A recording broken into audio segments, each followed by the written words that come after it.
अकोला जिल्ह्यात रविवारपासून सुरू झालेल्या पावसाने आपले रौद्र रूप दाखवून नागरिकांच्या डोळ्यात अक्षरशः पाणी आणले।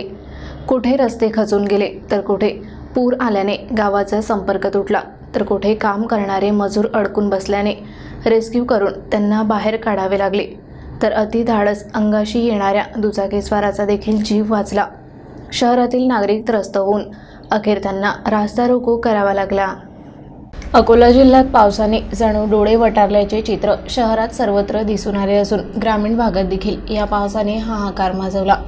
रविवारी सकाळपासून धो-धो पावसाला सुरुवात झाली, तो आज दुपारी 12 वाजताच्या सुमारास पावसाने विसावा घेतला।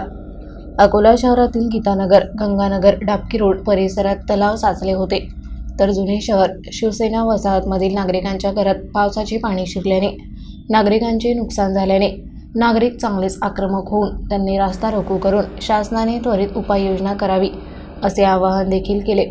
तर नवीन किराणा बाजार येथे देखील पाणी साचून व्यावसायिकांचे नुकसान झाले।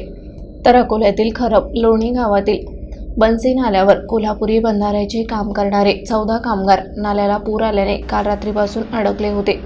त्यांना जिल्हा आपत्ती व्यवस्थापन आणि वंदे मातरम आपत्कालीन पथकाने रेस्क्यू करून पाण्यातून बाहेर काढले असल्याने त्यांनी सुटकेचा श्वास घेतला।